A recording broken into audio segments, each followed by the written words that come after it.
تو ٹھہر ٹھہر کر پڑھنے سے کیا ہوتا ہے، ہم تدبر کرتے ہیں، غور و فکر کرتے ہیں، اور اس پر جب ہم سوچ کرتے ہیں تو وہ ہمارے دل پہ اثر کرتا ہے۔ اور آپ صلی اللہ علیہ وسلم جو تھے، اللہ تعالیٰ کی رحمت تھی ان پر کہ وہ تہجد ادا کیا کرتے تھے، اللہ تعالیٰ کا حکم بجا لاتے تھے، قیام کرتے تھے، قیام اللیل کیا کرتے تھے۔ تو ہم پر تو یہ فرض نہیں ہے قیام اللیل، لیکن وہ نبی کریم صلی اللہ علیہ وسلم جو تھے ان کے لیے یہ مستحب تھا، واجب کے برابر تھا کہ وہ اللہ تعالیٰ کو یاد کریں اور اٹھیں اور رات میں عبادت کریں۔ ہمارے لیے ایک نفلی عبادت ہے، ہمارے لیے اس میں جو ہے وہ ثواب اور اجر تو ہے، لیکن اللہ تعالیٰ نے ہم پر یہ فرض یا واجب قرار نہیں دیا ہے۔ تو اسی طرح جو ٹھہر ٹھہر کا پڑھنا ہے، یہ اس کے معنی جو رتل ورڈ اس میں استعمال ہوا ہے، رتل کی جو ہم مفسرین کی تفسیر پڑھتے ہیں تو اس کی ہمیں ڈیٹیلز جو ملتی ہیں، اس کا مطلب ہوتا ہے بھلائی، خوبصورتی، آسائش، اور کسی چیز کو بہترین طریقے سے حسن کے ساتھ، سہولت کے ساتھ کلمے کو ادا کرنا۔ تو یہ ہمیں اس کی ڈیٹیل ملتی ہے، رتل کا مطلب یہ ہوتا ہے۔ تو چنانچہ کیونکہ رتل قرآن کے بارے میں ہمیں بتایا گیا ہے تاکہ دل میں ایک تحریک پیدا ہو کہ ہم قرآن کو مطلب جلدی جلدی سے ایسے نہ پڑھ جائیں کہ ہمیں سمجھ ہی نہ آئے کہ اس میں لکھا ہوا کیا ہے، یا صورتوں کو مطلب ہم کمپلیٹ کرنے کے چکر میں اس پر غور و فکر نہ کریں۔ تو اسی لیے ہمیں اسے ٹھہر ٹھہر کر پڑھنا چاہیے۔ اور یہ خاص جو رتل کا جو ہمیں حکم دیا گیا ہے، یہ خاص قیام اللیل کے لیے خاص ہے۔ ویسے تو ہم نارمل اسپیڈ میں پڑھ سکتے ہیں ڈیلی روٹین میں، اپنی 5 ٹائم کی جو ہم نماز پڑھتے ہیں، جو 5 وقت کی نماز ہم پہ فرض ہے وہ ہم آرام سے پڑھ سکتے ہیں نارمل وے میں، لیکن جو خاص اگر آپ قیام اللیل کر رہے ہیں تو پھر آپ کو اور زیادہ ٹھہر ٹھہر کے پڑھنا چاہیے، یہ ہمیں حکم ملا ہے۔ اور حضرت حفصہ رضی اللہ عنہا بیان کرتی ہیں کہ رسول اکرم صلی اللہ علیہ وآلہ وسلم جب اس سورت کو کی جب ترتیل کیا کرتے تھے تو اتنا زیادہ لمبا کر دیتے تھے کہ لمبی سے لمبی تر ہوتی چلی جاتی تھی، تو بہت زیادہ ٹھہر ٹھہر کے پڑھتے تھے۔ حضرت ابو ہریرہ رضی اللہ تعالیٰ عنہ سے مروی ہے کہ میں نے رسول اکرم صلی اللہ علیہ وآلہ وسلم سے سنا کہ آپ صلی اللہ علیہ وآلہ وسلم فرما رہے تھے کہ اللہ تعالیٰ نے کوئی چیز اتنی توجہ سے نہیں سنی جتنی توجہ سے اپنے نبی کریم صلی اللہ علیہ وآلہ وسلم کو بہترین آواز کے ساتھ قرآن مجید پڑھتے سنا ہے۔ سبحان اللہ۔ سیدنا برہ رضی اللہ تعالیٰ عنہ بیان کرتے ہیں کہ میں نے رسول اکرم صلی اللہ علیہ وآلہ وسلم کو عشاء کی نماز میں سورہ 3 پڑھتے ہوئے سنا، اور میں نے آپ سے اچھی آواز یا اچھی تلاوت کسی کی نہیں سنی۔ سبحان اللہ۔ ایک اور روایت سے پتہ چلتا ہے کہ سیدنا برہ بن عازب رضی اللہ تعالیٰ عنہ بیان کرتے ہیں کہ رسول اکرم صلی اللہ علیہ وآلہ وسلم نے فرمایا، قرآن کو اچھی آوازوں کے ساتھ مزین کرو۔ سبحان اللہ۔ حضرت ابو ہریرہ رضی اللہ عنہ سے مروی ہے کہ رسول اکرم صلی اللہ علیہ وآلہ وسلم نے فرمایا، جو اچھی آواز کے ساتھ قرآن نہ پڑھے وہ ہم میں سے نہیں ہے۔ تو یہ بہت ضروری ہے کہ ہم قرآن کو جو ہے وہ اچھی آواز اور اچھے انداز کے ساتھ پڑھیں۔ اللہ تعالیٰ ہمیں اس کی توفیق دے، آمین ثم آمین۔ ام المومنین سیدہ ام سلمہ رضی اللہ تعالیٰ عنہ سے پوچھا گیا کہ رسول اکرم صلی اللہ علیہ وآلہ وسلم کی نماز اور قرات کیسی تھی؟ ام المومنین نے فرمایا کہ تم ان کی نماز سے کیا نسبت، یعنی تم ویسے کہاں ادا کر سکتے ہو؟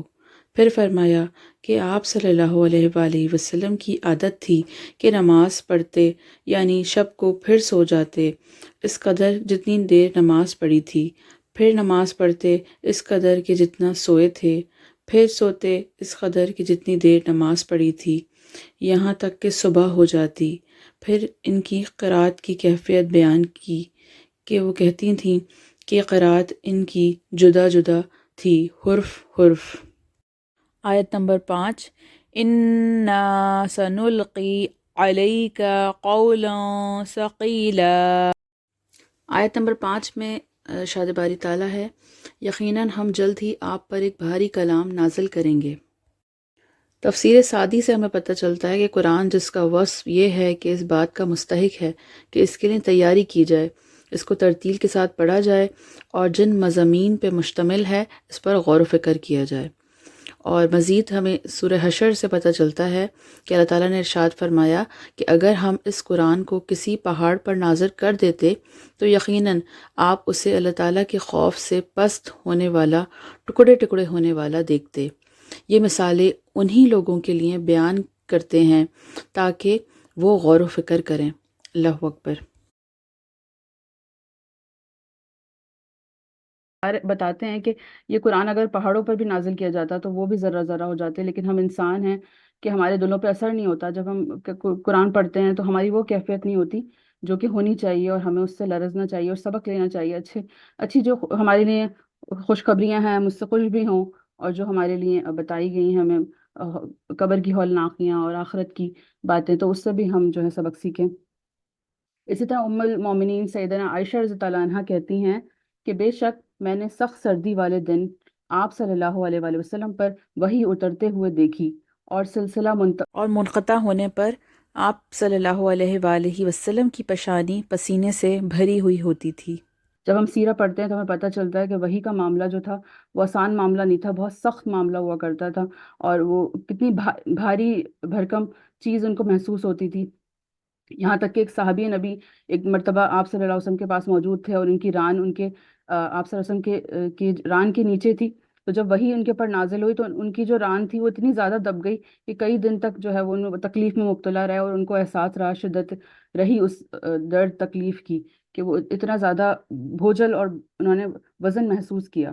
تو یہ کوئی عام معاملہ نہیں تھا کہ آپ صلی اللہ علیہ وسلم ہماری خاطر ان پر امت کی اصلاح کے لیے اتنی بڑی ذمہ داری ڈالی گئی، اور انہوں نے اس ذمہ داری کو بخوبی نبھایا، اس تکلیف کو بھی، شدت کو بھی برداشت کیا، راتوں کو قیام اللیل بھی کیا، دن میں لوگوں کے معاملات بھی جو ہیں حل کیے، اور ان کو آگاہی فراہم کی اللہ تعالیٰ کے حکم سے، اور ساتھ ہی ساتھ جو ہے اپنے تمام معاملات زندگی، اپنی روزمرہ کی زندگی ازواج مطہرات کے ساتھ، اور اپنے دوستوں کے ساتھ، اپنے رشتہ داروں کے ساتھ، سب کے ساتھ وہ بہت بہترین طریقے سے چلتے رہے۔ سبحان اللہ۔ سیدنا عبداللہ بن عمراؤ رضی اللہ عنہ بیان کرتے ہیں کہ میں نے نبی کریم صلی اللہ علیہ وآلہ وسلم سے پوچھا کہ اے اللہ کے رسول، کیا آپ وحی کے نزول کو محسوس کرتے ہیں؟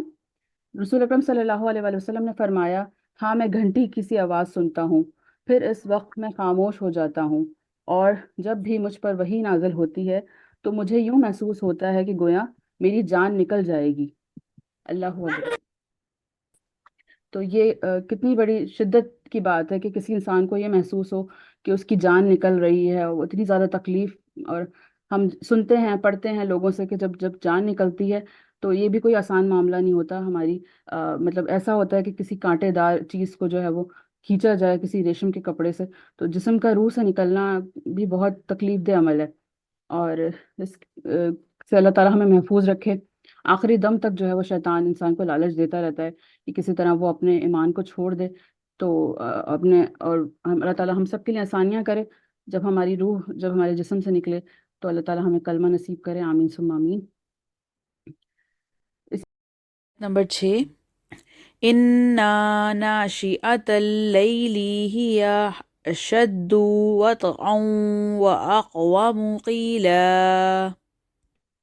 بلا شبہ رات کا اٹھنا نفس کو زیادہ پامال کرنے والا اور بات کو زیادہ درست بنانے والا ہے۔ تو اس میں اللہ تعالیٰ نے ہمیں بتایا ہے کہ جب ہم رات کو اٹھتے ہیں تو ہم اپنے نفس کو کچل رہے ہوتے ہیں۔ یہ بہت زیادہ بھاری چیز ہوتی ہے، سب سے زیادہ مشقت والا کام، سب سے زیادہ مشکل ہمارے نفس پہ جب گراں گزرتا ہے جب ہم آدھی رات کو اٹھتے ہیں، تو یہ سب سے زیادہ مشکل ترین مرحلہ ہوتا ہے انسان کے لیے، اور اس میں بلا شبہ پھر ہمارے لیے اجر و ثواب بھی اتنے ہی زیادہ ہے، جیسے کہ ہمیں ایک حدیث سے پتہ چلتا ہے، اس کا مفہوم ہے کہ جو ہم فجر کی جو 2 سنتیں پڑھتے ہیں وہ دنیا مافیہ کے تمام دولت مال سے سب سے زیادہ، اس سے بھی زیادہ بڑھ کے ہمارے لیے جو وہ قیمتی ہے، ذخیرہ ہے، لیکن ہم اسے مس کر جاتے ہیں جو لوگ نہیں پڑھ پاتے۔ تو آپ کوشش کریں کہ بھلے سے آپ جو ہے اگر اولین ٹائم میں نہیں بھی کر پا رہے ادا، تو آپ کم سے کم آپ یہ دیکھ لیں کہ سن رائز کا ٹائم کیا ہے، اس سے پہلے پہلے، قضا ہونے سے پہلے پہلے آپ ایٹ لیسٹ کوشش کریں کہ کسی طرح آپ جو ہے اس کو ادا کر لیں تاکہ آپ کی نماز قضا ہونے سے بچ جائے۔ اللہ تعالیٰ ہم سب کے لیے آسانیاں کرے۔ اور شروع میں مشکل ہوتی ہے، ہم انسان ہیں، تھوڑا سا وقت لگتا ہے خود کو سمجھانے میں، خود کو جو ہے اس سے ٹرین کرنے میں، لیکن اگر ہم کوشش کرتے رہیں تو ایک دن ایسا آتا ہے کہ ہم اللہ تعالیٰ کے حکم سے کامیاب ضرور ہو جاتے ہیں۔ تو اس میں بھی ہمیں کوشش کرتے رہنا چاہیے۔ یہاں جو لفظ وطئً استعمال ہوا ہے مطلب یہی ہوتا ہے کہ پامال کر دینا، تو اس کو بالکل نکال دینا اپنے اندر سے، روند دینا۔ تو یعنی جب رات کو انسان جاگتا ہے تو وہ اپنے نفس کو جو ہے وہ کچل کر اللہ تعالیٰ کی عبادت پر اپنے آپ کو آمادہ کر لیتا ہے، نفس کی سرکشی کو جو ہے وہ ختم کر دیتا ہے، اور یہ ایک علاج ہے، ایک مؤثر ترین علاج ہے۔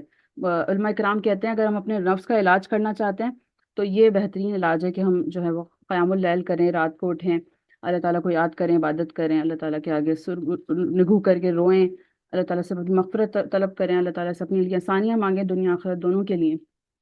تو ایک علاج ہے ہمارے نفس کے لیے یہ۔ تو اس کے دوسرے معنی ہیں، کسی کام کو اپنی مرضی کے موافق آسان بنا لینا۔ تو اگر ہم کوئی کسی کام کو آسان بنانا چاہتے ہیں تب بھی ہمیں جو ہے قیام اللیل ضرور کرنا چاہیے۔ تو رات کو سو کر اٹھنے کے بعد نماز پڑھنا نفس پر قابو کرنے کے لیے بہت جو ہے وہ مؤثر طریقہ ہے، قرآن کی اور قرآن کے مقاصد کے حصول کے زیادہ قریب ہے۔ قلب و لسان پر اس کی کیفیت طاری ہوتی ہے۔ اس وقت ہم کم مشغول ہوتے ہیں، اس لیے جو کچھ پڑھتے ہیں وہ آسانی کے ساتھ ہمارے فہم میں جو ہے وہ درست طریقے سے جو ہے جمع ہو جاتا ہے۔ اس کے برعکس رات کے علاوہ جو دن کے اوقات ہوتے ہیں اس میں انسان جو ہے وہ بہت مشغول ہوتا ہے۔ پاتا کہ ہم اللہ تعالیٰ سے وہ تعلق بنا سکیں، تو ہم رات کو اٹھیں اور رات کو اپنا یہ تعلق بنائیں، کیوں نہ کہ دن کے اوقات میں ہم جو ہیں وہ مقصد حاصل نہیں کر سکتے۔ دن کے اوقات میں ہر کوئی مصروف ہوتا ہے، اور ہمارے روزمرہ کے معاملات ہوتے ہیں، روزگار کے اور دیگر ضروریات کے۔ تو رات کے ٹائم جو ہے پرسکون ہو کے انسان جو ہے وہ اللہ تعالیٰ سے مخاطب ہو سکتا ہے، اور ہمیں روایات سے پتہ چلتا ہے کہ اللہ تعالیٰ جو ہے وہ آخری آسمان پہ جو ہے ہم سے بہت زیادہ قریب ہو جاتا ہے، ہماری اور زیادہ اللہ تعالیٰ کی تجلیات، اور اللہ تعالیٰ خود کہتا ہے کہ ہم مجھ سے مانگو، مجھے پکارو، میں تمہاری پکار کا جواب دوں گا، میں تمہاری کوئی ہے جو ہے وہ سوال کرے تو اللہ تعالیٰ اسے عطا کرے۔ تو یہ بھی ہمارے دل و دماغ کو بھی تازہ کر دیتا ہے صبح کا وقت، اور شور شرابے سے بچ کے جو ہے ہم ایک طرف جو ہے مرغوب ہو جاتے ہیں اور اپنے نفس کو بھی کنٹرول کر لیتے ہیں۔ آیت نمبر 7، اِنَّا لَكَ فِي النَّهَارِ سَبْحًا طَوِيلًا۔ یقیناً دن میں آپ کے لمبے کام ہیں۔ تو اس میں اللہ تعالیٰ نے ہمیں بتایا کہ دن میں تو ہم سب مصروف ہوتے ہیں، ہمارے کئی مشاغل ہوتے ہیں، ہم کئی کاموں میں جو ہے وہ بزی ہوتے ہیں، تو ہمیں وہ فراغت نہیں ملتی کہ ہم جو ہیں وہ اللہ تعالیٰ کی طرف مرغوب ہو سکیں۔ آیت نمبر 8، وَاذْكُرِ اسْمَ رَبِّكَ وَتَبَتَّلْ إِلَيْهِ تَبْتِيلًا۔ اس کے آگے ہے کہ اپنے رب کا نام یاد کرو اور ہر طرف سے منقطع ہو کر اس کی طرف متوجہ رہو۔ تو ہر چیز سے منقطع ہونا ہے۔ دن میں آپ کو 10 طرح کی ڈسٹریکشنز ہوتی ہیں جو آپ کو اپنی طرف اٹریکٹ کر رہی ہوتی ہیں، آپ چاہتے نہ چاہتے، آپ لوگوں کی طرف، آپ گیجٹس کی طرف، آپ ٹیکنالوجی سے اور آپ اپنے کاموں سے اتنا زیادہ ڈسٹریکشنز ہوتی ہیں کہ آپ منقطع ہونا آپ کے لیے ناممکن سا ہو جاتا ہے۔ حالانکہ یہ بہت بڑا ٹاسک ہے، مشن ہے کہ آپ اپنے آپ کو کسی طرح ایک ایسا اپنا شیڈیول آپ ڈیزائن کریں کہ آپ بالکل فوکس ہو کے کام کریں، آپ جو کام کر رہے ہیں آپ وہی کریں، آپ کے ذہن پہ 10 چیزیں سوار نہ ہو، ورنہ آپ جو ہے وہ اگر فوکس سے جو کام کرتے ہیں اس کے نتائج الگ ہوتے ہیں، اور جو کام آپ ڈسٹریکشنز کے ساتھ کرتے ہیں وہ کبھی بھی جو ہے بہترین نتائج کے ساتھ جو ہے سامنے نہیں آتا۔ تو اسی طرح یقیناً آپ اللہ تعالیٰ کا ذکر جو ہے ہمیں کثرت سے کرنا چاہیے، اس میں تسبیحات بھی آ جاتی ہیں۔ اور آپ لوگوں سے میں پوچھنا چاہوں گی کہ تہجد میں اور قیام اللیل میں کیا فرق ہے؟ کون بتائے گا؟ جی، قیام اللیل میں اور تہجد کی نماز میں کیا فرق ہے؟ تہجد جو رات کی نماز ہے، قیام اللیل رات کو عبادت کرنا، سیم جو ہے۔ سیم چیز ہے؟ تہجد بیسیکلی رات کی نماز کو کہتے ہیں نا، اور قیام اللیل بھی رات کو اٹھ کر عبادت کرنے کو کہتے ہیں۔ جی، اور کون بتائے گا؟ جہاں تک میرا خیال ہے کہ یہ جو آخری پہر میں ہم تیسرے پہر میں عبادت کرتے ہیں وہ تہجد ہوتی ہے، اور اس میں اگر آسانی کے لیے جیسے حضرت ابو بکر رضی اللہ تعالیٰ عنہ پڑھتے تھے کہ وہ عشاء کے ساتھ ہی پڑھ لیا کرتے تھے، اور قیام اللیل جو ہے وہ پوری رات میں کسی بھی ٹائم ہو سکتا ہے، جیسے ہم رمضان میں تراویح پڑھتے ہیں۔ مجھے تو اس کی یہی سمجھ آئی ہے۔ جی، اور کون بتائے گا؟ قیام اللیل میں اور تہجد میں کیا فرق ہوتا ہے؟ تو قیام اللیل کا مطلب ہوتا ہے رات کی عبادت، جیسے کہ بندان نے بھی بتایا، تو الحمدللہ جتنی بھی رات کو ہم عبادت کرتے ہیں اس عبادت میں اسپیسیفکلی صرف نماز نہیں آتی، بلکہ اس عبادت میں کچھ بھی ہو سکتا ہے. آپ اللہ تعالیٰ کا ذکر کر رہے ہیں، آپ کو کوئی صورت پسند ہے، آپ وہ صورت کی تلاوت کریں، آپ اس پہ غور و فکر کریں، یا کوشش کریں کہ آپ جو ہے ایک آیت ہی بھلے سے آپ یاد کر لیں. اگر آپ نیت کر لیتے ہیں تھرو آؤٹ دا لائف آپ پورا قرآن حفظ نہ بھی کر پائیں، لیکن آپ کی نیت تو ہے نا کہ میں چاہتا ہوں کہ میں قرآن حفظ کر لوں، یا چلیں ایک سورت ہی حفظ کر لوں. سورہ ملک کس کس کو یاد ہے آپ میں سے؟ ہینڈ ریز کریں. مجھے چلیں الحمدللہ. تو سورہ ملک بھی یاد ہونا بہت ضروری ہے، کیونکہ یہ جو ہے ہمیں قبر کے عذاب سے بچائے گی. اس سورت کو تو میری فیوریٹ سورت ہے. میں روزانہ اس کو نہ پڑھ لوں تو مجھے لگتا ہے کہ میرا دن اچھا نہیں گزرا. تو اس کو جو ہے وہ ضرور پڑھا کریں، اپنی ڈیلی روٹین میں شامل کریں. اور اسی طرح اور بھی بہت ساری صورتیں ہیں. قیام اللیل جو ہے وہ اس میں بہت ساری عبادتیں آ جاتی ہیں.